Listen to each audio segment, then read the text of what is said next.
They thought my shaking hands made me weak, that a little tremor meant my mind was gone, my worth erased, my voice silenced. But those same hands, they held a pen steady enough to end every plan they whispered about me. Hello, my name is Ida Grant, and I'm 72 years old. Before I begin, let me ask you, where are you watching from tonight? Whether it's your living room, your kitchen table, or somewhere far from family, I want you to listen closely. Because what happened to me isn't just my story, it's a warning. It began on an evening I should have cherished. Family dinners were once my anchor, the kind of nights that kept me tethered after my husband passed. When the house grew quiet and the walls echoed with nothing but the ticking of an old clock, those invitations from my son and daughter-in-law felt like a lifeline. That night, I put on my best blouse, navy blue, with pearl buttons that Arthur, my husband, always loved. My hands trembled as I fastened them, but not from weakness, from nerves.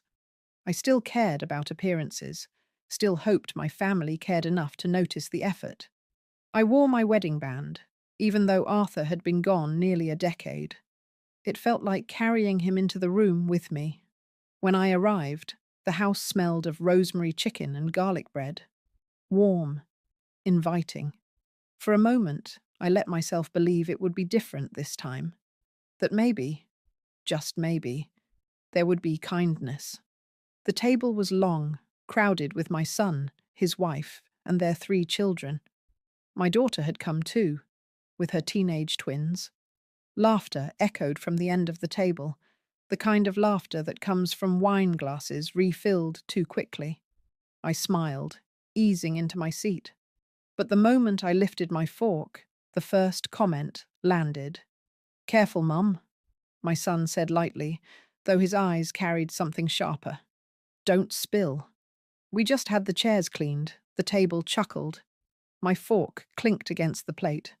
I steadied my hand, forcing it still, though the tremor betrayed me. She can't even hold it straight, one of the teenagers whispered, not as quietly as he thought. How's she supposed to sign checks? More laughter, this time from the adults. My daughter-in-law leaned toward my son, murmuring, You'll have to take over sooner than we thought. The words sliced deeper than any knife. I tried to swallow, but the food turned to ash. My hands shook harder, not from age, but from humiliation. I placed them carefully in my lap, clasping them together, praying the tremor would stop.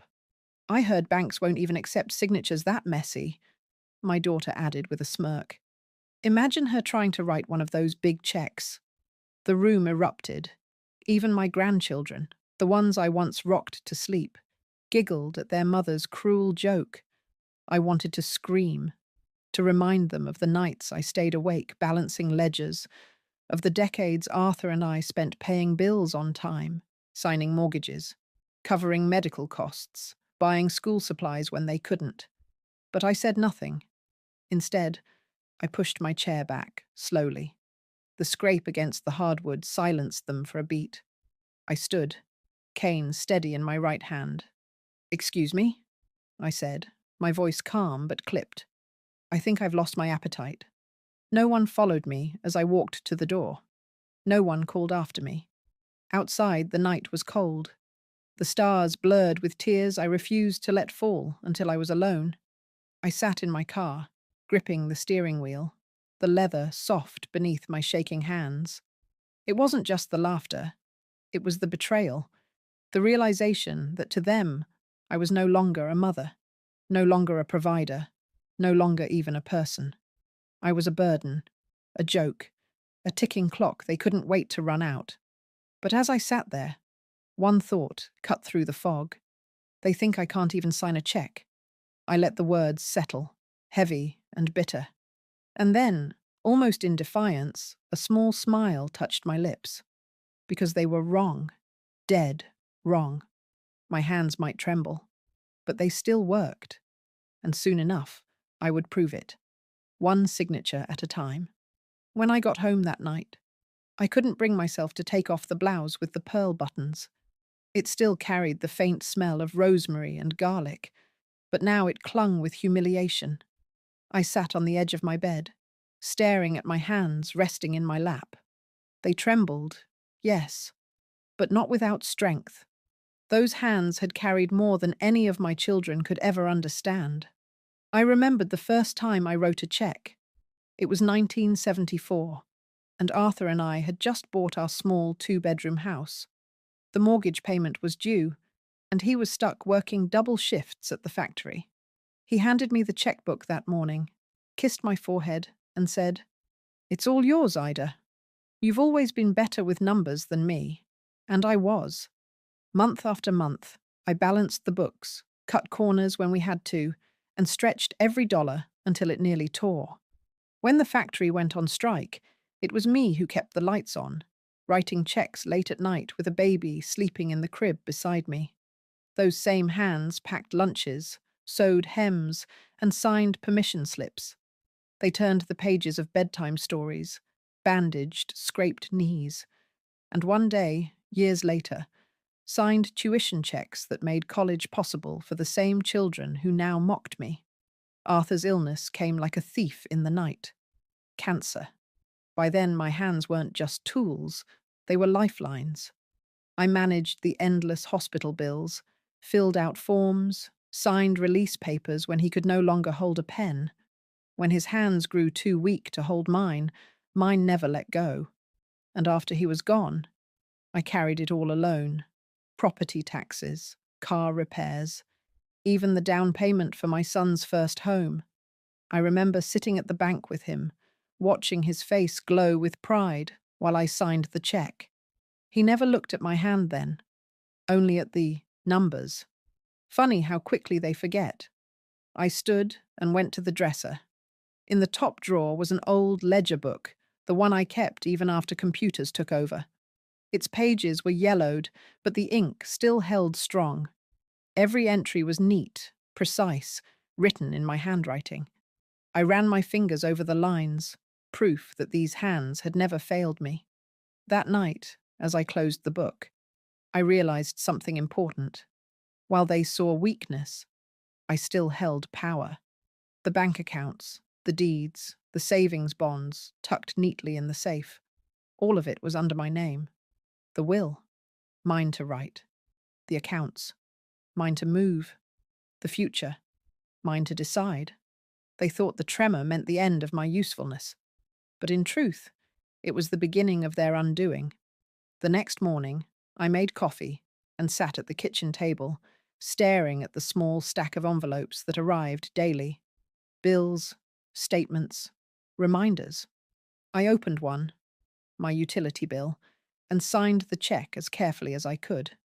The signature wasn't perfect, a little jagged in places, but it was mine, and it cleared.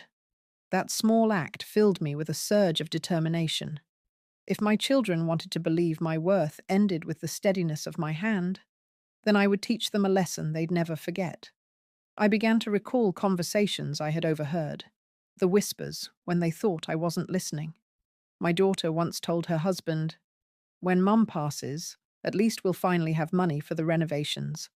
My son, not long after Arthur's funeral, had joked, "She's sitting on a gold mine and doesn't even know it." But I knew. I had always known. Arthur and I worked too hard to let our legacy rot in the hands of those who saw me as nothing more than a shaky inconvenience. I closed my eyes and remembered him clearly, his voice low and steady. "Don't ever let them push you aside, Ida. You've got more grit than all of them combined."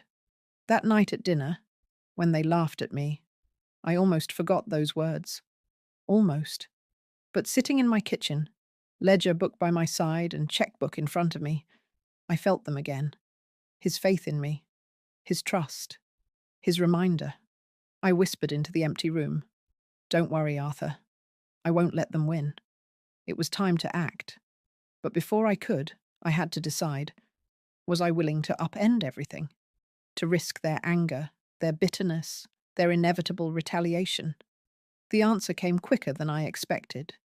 Yes. because they had already shown me what they thought of me.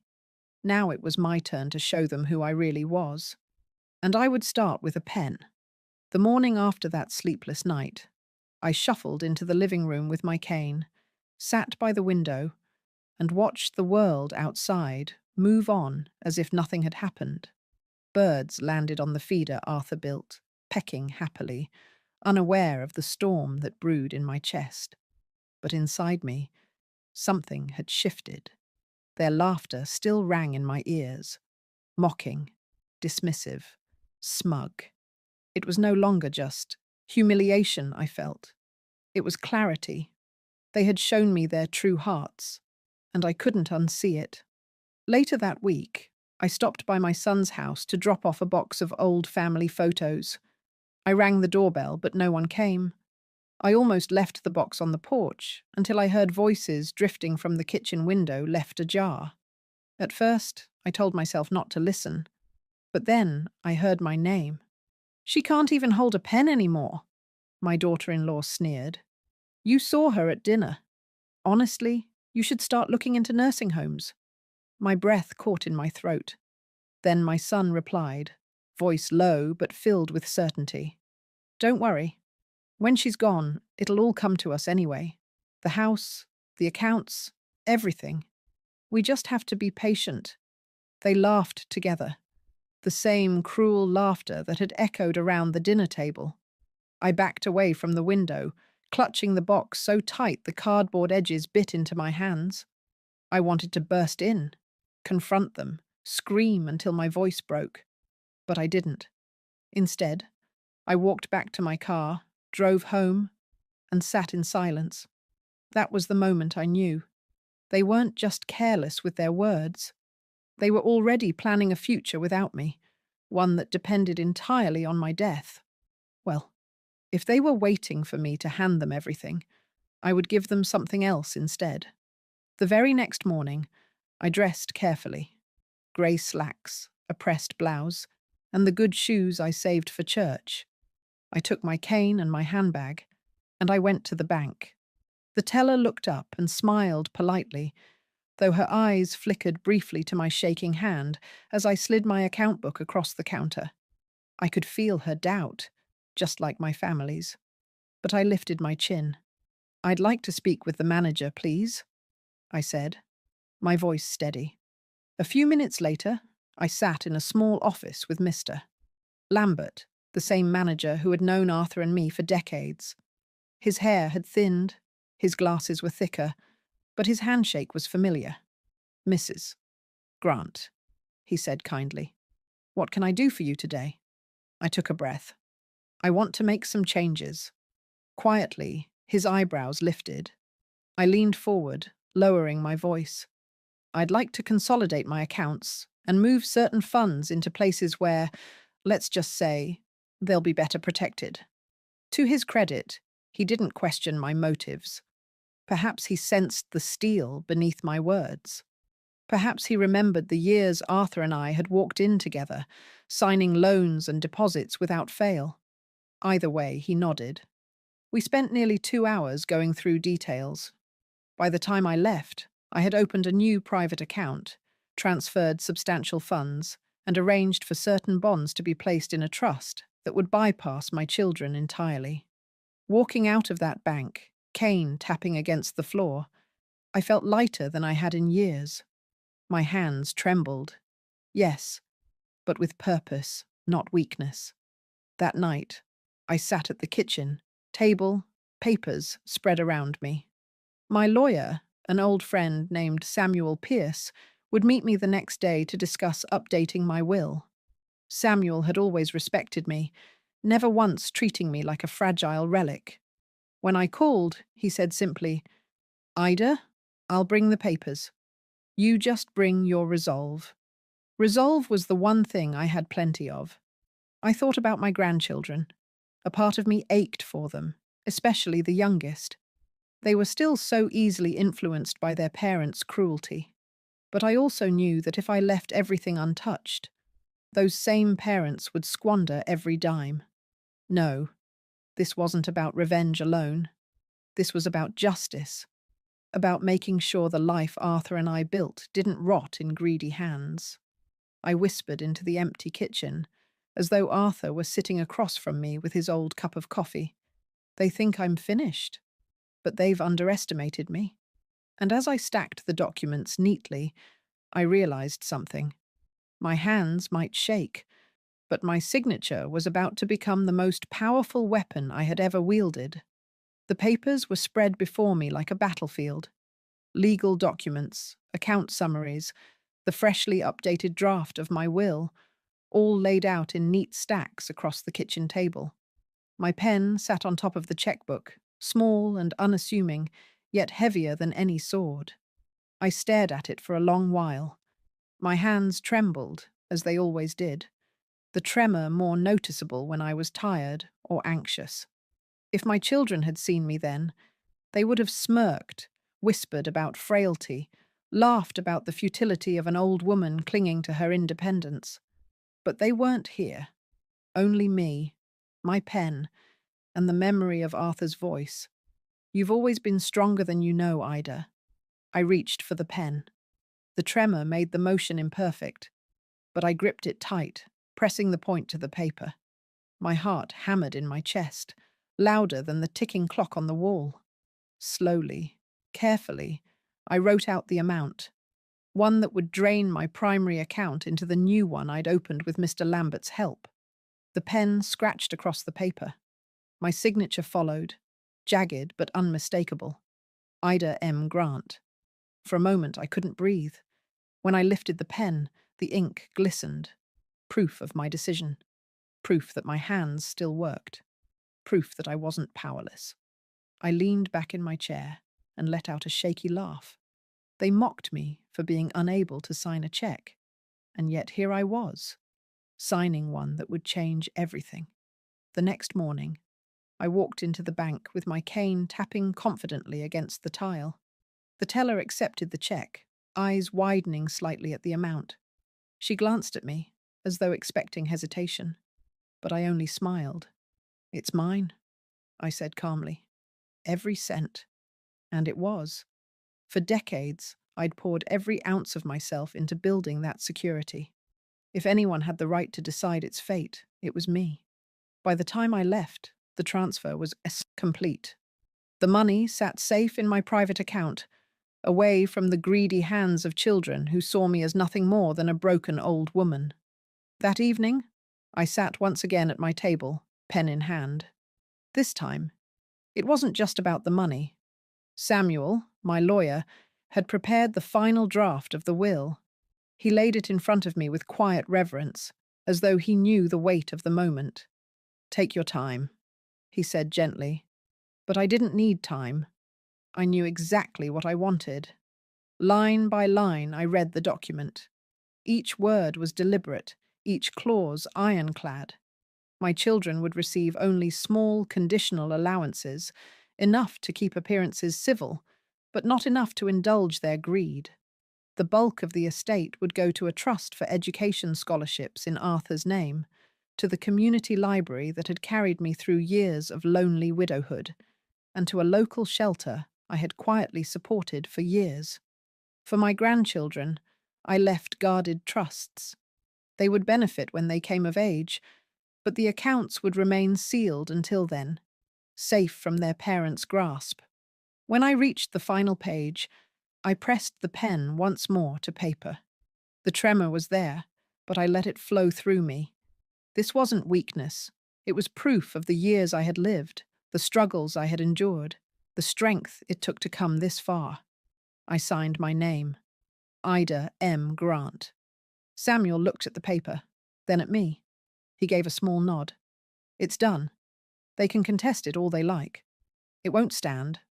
I exhaled slowly, relief washing over me like a tide. For the first time in years, I felt in control, not a relic waiting for the end, but a woman who had chosen her own ending. Later that night, I sat with a cup of tea and allowed myself a small smile. My children thought I was powerless, but I had just signed away their future with the same hands they mocked. As I closed my eyes, I could almost hear Arthur's chuckle in the room with me. "That's my Ida," he would have said, and for the first time since he left this world, I felt like I had honored him, not by clinging to what we built, but by protecting it from those who never deserved it. The check had been signed. The accounts were emptied. The stage was set. All that remained was to wait for the day they would gather, smug and certain, ready to inherit. And on that day, their faces would tell me everything I needed to know. The weeks that followed were quiet. Too quiet, almost. My children assumed life would roll on as always, with me slowly fading into the background, until one day the phone call came. She's gone. I let them believe it. I went to church on Sundays, walked slowly with my cane to the pew where Arthur and I used to sit. I bought groceries, waved politely to neighbours, and watered the plants on my porch. Outwardly, nothing had changed, but inside, everything had. The accounts were shifted. The deeds were re-signed. The will was sealed in Samuel's care, stamped with legal authority that not even the most bitter child could unravel. My future and Arthur's legacy no longer lay in their greedy hands. It was only a matter of time before they discovered it. That time came sooner than expected. A health scare, a fainting spell at home, landed me in the hospital overnight. My son rushed in, not out of love, but with the gleam of opportunity in his eyes. He asked questions about my health with a little too much eagerness, lingered by my bedside just a little too long, as though gauging how close the end might be. I played along. I smiled faintly, held his hand, and said, "Don't worry, everything is in order." He squeezed my hand, thinking it was reassurance. He didn't realize it was a warning. Not long after, the inevitable happened. The family gathered in Samuel's office for the reading of my will. The room was cramped with bodies and buzzing with expectation. My son sat tall, his wife perched beside him like a hawk guarding prey. My daughter crossed her legs, her lips already curved in a victorious smile. Even the grandchildren were there, slouched in their chairs, fiddling with phones as though the fortune about to drop in their laps was already theirs to spend. Samuel entered quietly, carrying a thick folder. He laid it on the polished oak table and adjusted his glasses. The chatter dimmed. Anticipation thickened the air. "Thank you all for coming," Samuel began. His voice was steady, professional. "As executor of Mrs. Ida Grant's estate, it is my duty to read her final will and testament." My children leaned forward. Their eyes glittered. Samuel opened the folder and began. His words fell like stones into water, sending ripples of disbelief across their faces. "To my son and daughter," he read, "you will each receive a modest inheritance to be used responsibly.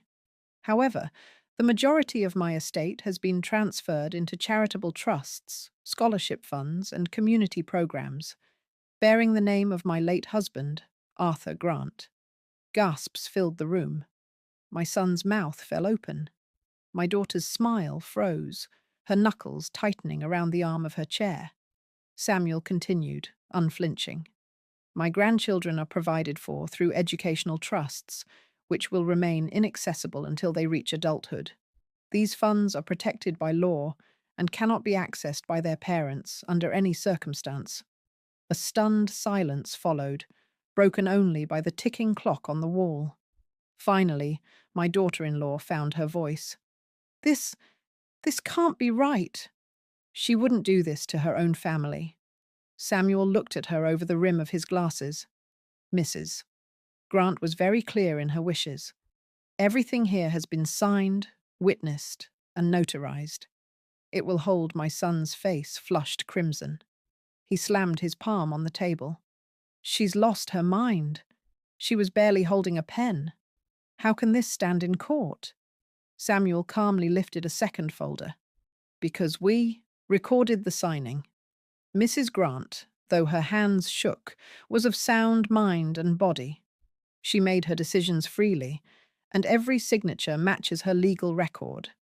Contest it, if you like, but I assure you, it will not succeed. My daughter's voice cracked as she leaned forward.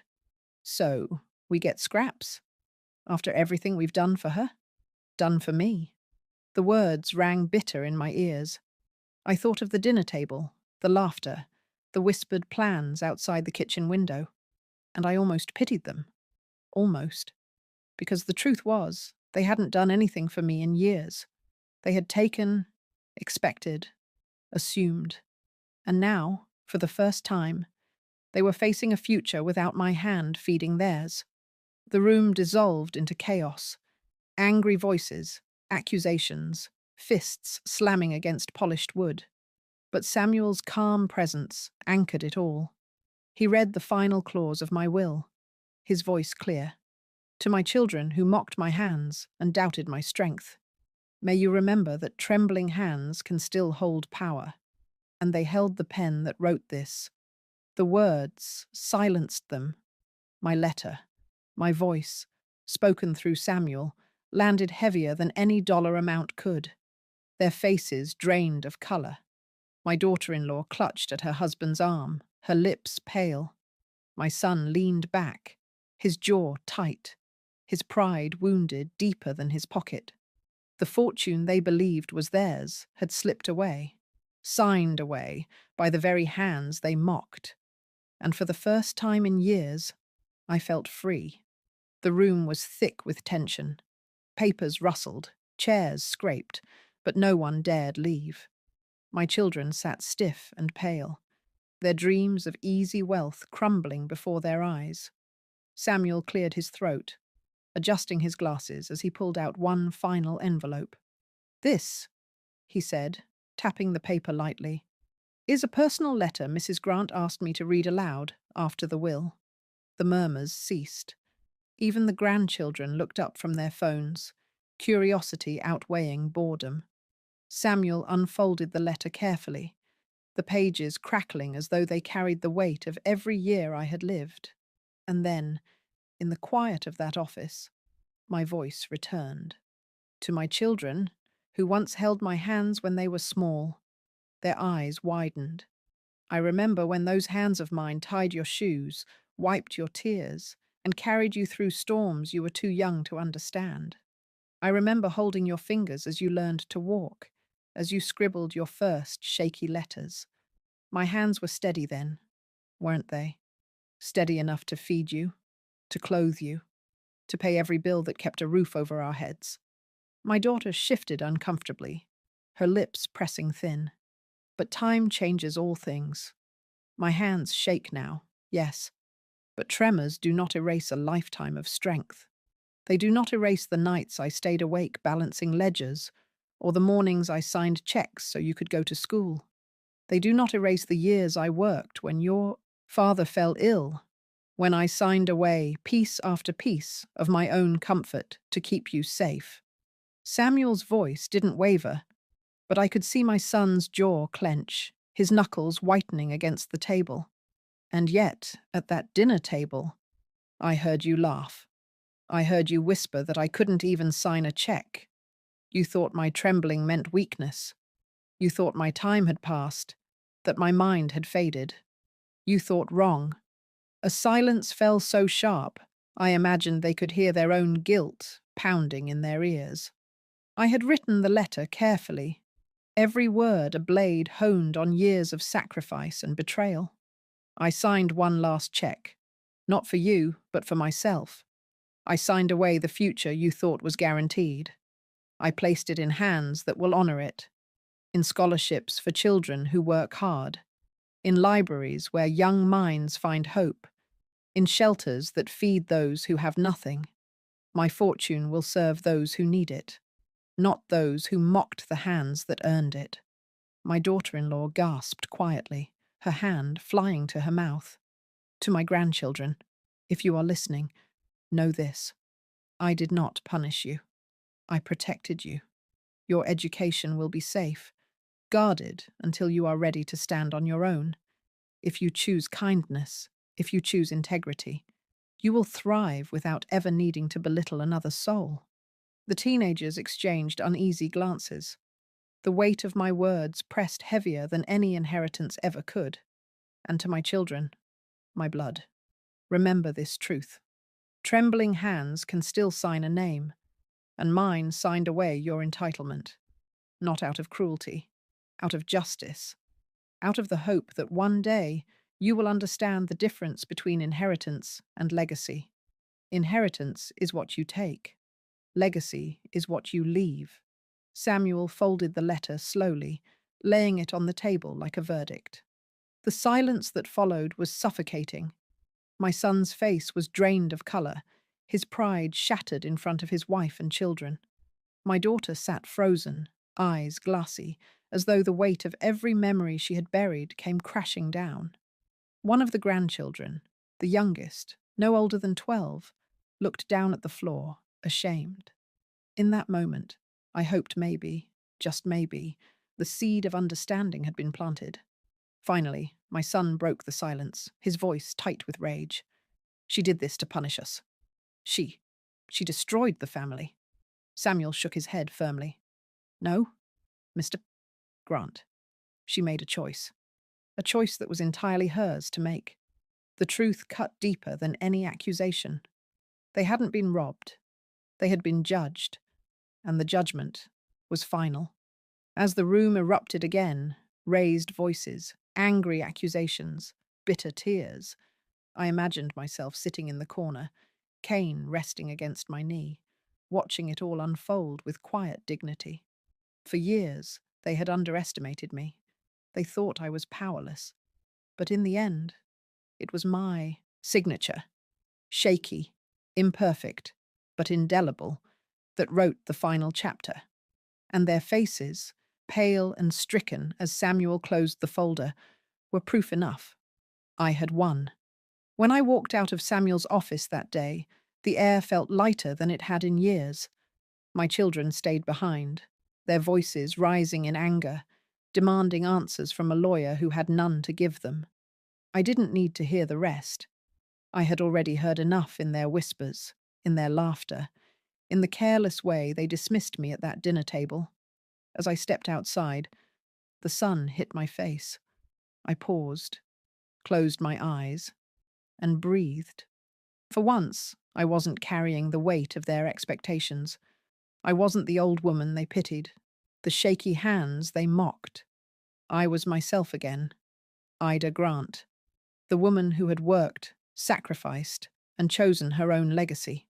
That night, I sat in my quiet kitchen, the pearl-button blouse folded neatly in my dresser. I poured myself a cup of tea and let the steam curl around me. My hands trembled as I lifted it, but I no longer cursed the tremor. It was a part of me, a reminder of years lived, battles fought, burdens carried. They thought shaking hands meant weakness. They never understood it meant endurance. I thought of Arthur, of the long road we walked together, of the sacrifices we both made. I whispered into the empty room. I did it, Arthur. They'll never squander what we built. It will mean something. And though the house was silent, I felt as though he was smiling back. I know some may think I was harsh, that I should have forgiven, that blood should count for more.